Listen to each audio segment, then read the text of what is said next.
ஏன் ஒரு மனிதன் மிகப்பெரிய வானாந்தரக்காடை உள்ளடக்கிய வாழ்வை ஏற்றுக்கொண்டார்? அந்த மக்களுக்கு அவர் செய்த நன்மைகள் என்ன? லட்சக்கணக்கான மக்கள் அவரை போற்றுவதற்கு காரணம் என்ன? 1952 ஆண்டு ஜனவரி மாதம் 18ஆம் தேதி அதிகாலை 3:10 மணியளவில் செங்கப்பாடி காடுகள் சிதலமடைந்தது, சிகரம் தொட்டது, கண் விழித்தது, குழந்தை அழுகிற சத்தத்தை அந்த காடுகள் கேட்டது, மலை தொடர்கள் மகிழ்ச்சி கொண்டது. அவர்தான் வீரப்பனார். மெல்ல மெல்ல மெதுவாக பள்ளிக்கூடம் கூட ஒதுங்காத சூழலில் தன் வயிற்றை கழுவ வேண்டும் என்பதற்காக காடுகளில் போய் தன் தந்தையாருடன் வேட்டையை தொடங்கினார். தகப்பனாரான பூசியை முனுசாமியுடன் செங்கப்பாடி வனப்பகுதிக்குள் இருக்கிற 6 மலைத்தொடர்கள், அந்த 6 மலைத்தொடர்களில் வேட்டையை தொடங்கினார்கள். பிறகு மகன் தனக்கு சாதகமாக இருக்கிறான் என்று நம்பிய பூசியை முனுசாமி அவர்கள் மகனிடமே அந்த தொழிலை பார்த்து சொல்லுகிறார்.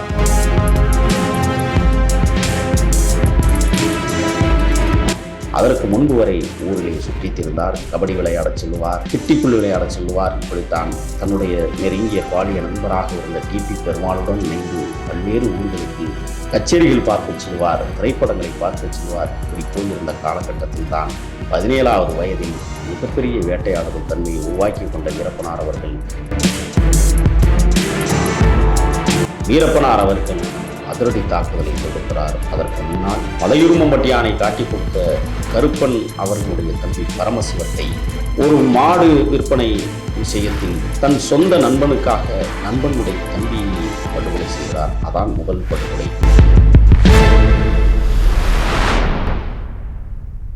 மேட்டூர் அணை 1927களில் கட்டத் தொடங்குகிற போது நூற்றுக்கணக்கான கிராமங்கள் மேட்டூர் அணைக்கில் இருந்ததால் அப்புறப்படுத்தப்பட்டது. அப்படி அப்புறப்படுத்தப்பட்ட கிராமங்களில் ஒன்றுதான் கோபிநத்தம், செங்கப்பாடி. இவர்கள் இடம்பெயர்ந்து காவிரி ஆற்றை கடந்து கர்நாடக எல்லை பகுதியில் போய் காடுகளுக்குள் தஞ்சமடைந்தார்கள்.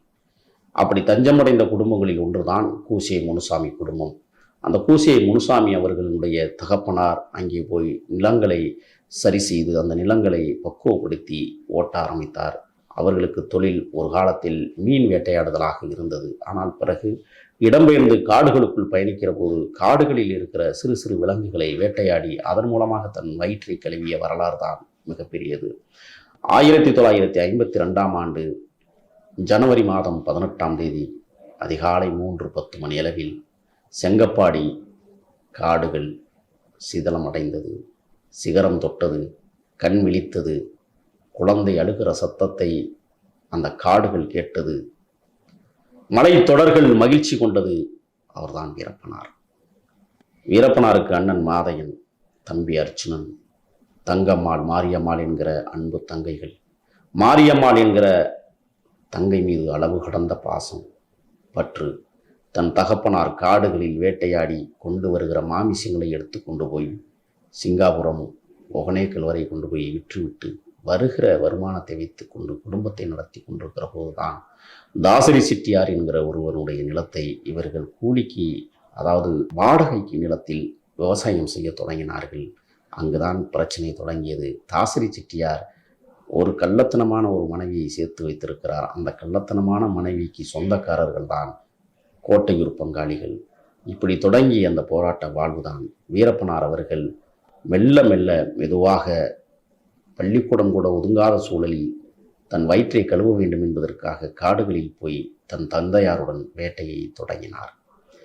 அப்படி சின்ன சின்ன வேட்டைகளை தொடங்கிய வீரப்பனார் அவர்கள் தாசரி செட்டியாருடைய நிலத்தில் பயிரிடப்பட்ட சோளங்களை பாதுகாப்பதிலே தங்கை மாரியம்மாளுடன் வீரப்பனார் அவர்கள் வில்வார்களை எடுத்து கொண்டு போய் பச்சை கிளிகளை விரட்டிய பக்குவத்தை கற்றுக்கொண்டார்.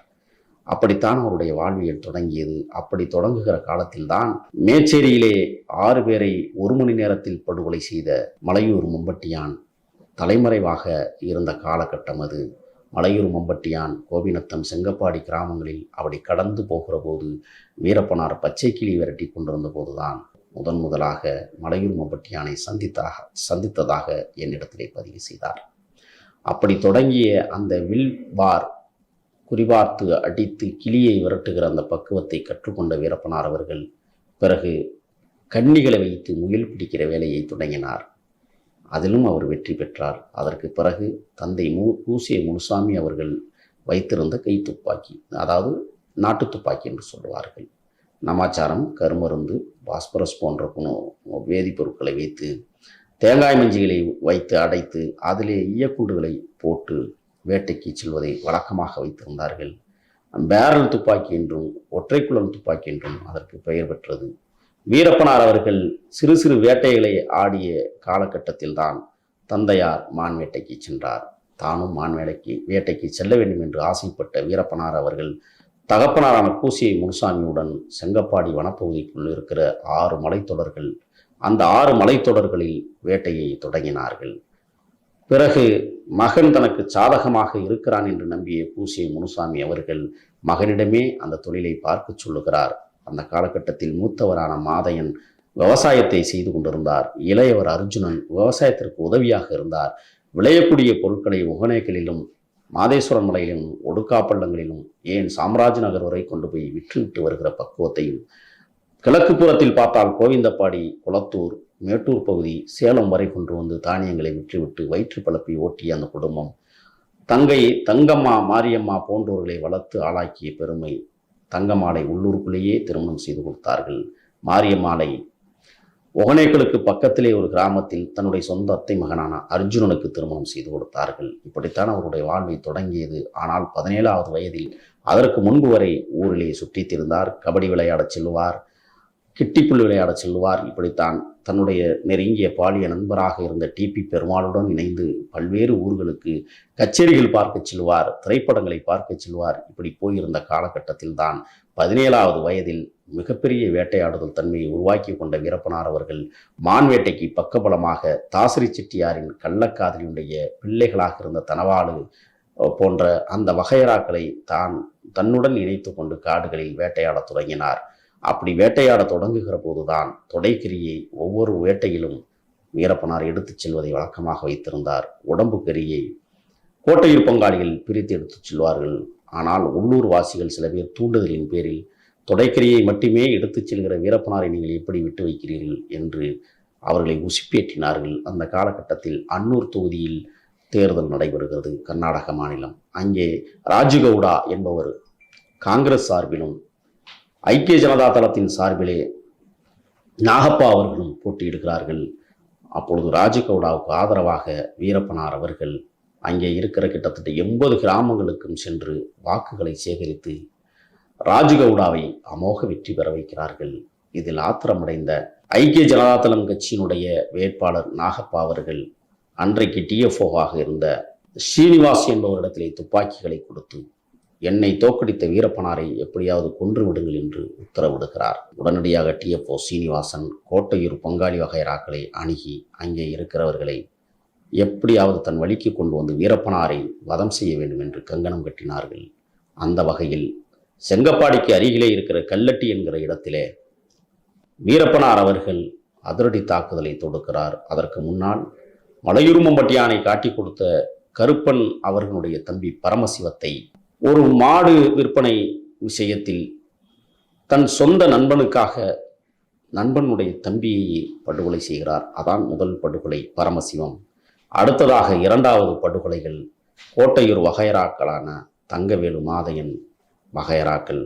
அதிலே 2 பேர் கல்லட்டியிலே சுட்டு கொல்லப்படுகிறார்கள். ஆத்திரமடைந்த கோட்டையூர் பங்காளிகள் வீரப்பனாரை வீழ்த்தியே ஆக வேண்டும் என்று கங்கணம் கட்டினார்கள். அந்த காலகட்டத்தில் தான் டிஎஃப்ஓ சீனிவாசனிடத்திலே துப்பாக்கிகள் ஒப்படைக்கப்பட்டது. அந்த துப்பாக்கியை கோட்டையூர் பங்காளிகளுக்கு கொடுத்து வீரப்பனாரை கொலை செய்வதற்கு உரிய நேரத்தை குறித்தார்கள். ஆனால் வீரப்பனார் அவர்கள் அதிலிருந்து தப்பிக்கிறார். தப்பித்த வீரப்பனார் அந்த காலகட்டத்தில் அவருடைய தாயாருக்கு புற்றுநோய் முற்றி போனது.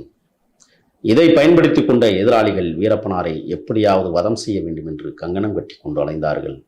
ஆனால் அந்த காலகட்டங்களில் மாரியாத்தா திருவிழாவின் போது வீரப்பனாருக்கு நாங்கள் சமைத்து கொடுக்குறோம், சமாதானமாக போகிறோம் என்று மாரியாத்தா காலடியில் சத்தியம் செய்துவிட்டு வீரப்பனாரை பவ்யமாக அழைத்து அதிலே சீதக்காய் என்ற கண்ணாடி துகள்களை அரைத்த மான்கறி விருந்திலே கலந்து வீரப்பனாருக்கு கொடுத்து சாப்பிட வைக்கிறார்கள். அவரும் நம்பி சாப்பிட்டு விட்டு அன்றைக்கு இரவே அவருக்கு ஒரு விதமான உடல் சோர்வுகள் ஏற்படுகிறது, வயிறு பீரிடுகிறது. இதையெல்லாம் வந்து கொண்ட தன்னுடைய சக நண்பனான டிபி பெருமாள் அவரிடத்திலே ஓடி வந்து எதையோ கலந்து விட்டார்கள் என்று சொல்ல உடனடியாக அங்கிருந்து ஒரு மாட்டு வண்டி பயணத்தின் மூலமாக ஒகேனக்கல் வந்து ஒகேனக்கலில் பரிசலில் ஏறி தருமபுரி மருத்துவமனையில் கொண்டு போய் சேர்க்கிற போதுதான் நீங்கள் சீதாக்காய் என்கிற கண்ணாடி துகள்கள் மிகவும் கலப்படம் செய்யப்பட்ட மான்கறி விருந்தை சாப்பிட்டதால் உங்களுடைய குடல்கள் அனைத்தும் புண்ணாக இருக்கிறது என்று மருத்துவர்கள் அறிவித்தார்கள். பெரும் கோபம் கொண்டார் வீரப்பனார் அவர்கள். இனிமேலும் அந்த பங்காளிகளை விட்டு வைத்தால் நம்மை அவர்கள் உயிரோடு விடமாட்டார்கள் என்று கருதிய வீரப்பனார் அவர்கள் கோட்டையூர் பங்காளிகளை அங்கே இருக்கிற ஒரு முனியப்பசாமி திருத்தலத்திற்கு வர வைத்து சத்தியம் செய்து இருவரும் சமாதானமாக போய்விடுவோம் என்று சொன்னார்கள். சொன்னதற்கு பிறகு அன்றைய தினமே தனபாடு உள்ளிட்ட முத்துக்குமார் உள்ளிட்ட 6 பேரை அந்த இடத்திலேயே கோயில் வளாகத்துக்குள்ளேயே வைத்து வெட்டி கொன்று விட்டது மட்டுமல்ல, அந்த 6 உடல்களையும் அங்கிருந்து கண்டம் துண்டமாக வெட்டி காவிரி ஆற்றிலே வீசிவிட்டு தப்பித்து போனார் வீரப்பனார் அவர்கள். இப்படித்தான் அவருடைய முதல் வாழ்வியல் தொடங்குகிறது. அடுத்தடுத்த பதிவுகளில் ஒவ்வொரு கொலையும் எவ்வாறு செய்யப்பட்டது, எந்த காரணத்திற்காக செய்யப்பட்டார், எதற்காக இவ்வளவு உக்கர தாக்குதல்களை அவர் தொடுத்தார், 180க்கும் மேற்பட்ட கொலை வழக்குகள் அவர் மீது பதிவு செய்யப்பட்டிருக்கிறது. ஆனால் எந்த வழக்கும் நீதிமன்றம் தீர்ப்பளிக்கவில்லை.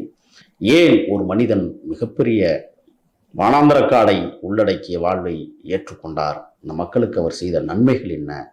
லட்சக்கணக்கான மக்கள் அவரை போற்றுவதற்கு காரணம் என்ன என்பதை அடுத்தடுத்த பதிவுகளில் நாம் தொடர்ச்சியாக பேசுவோம்.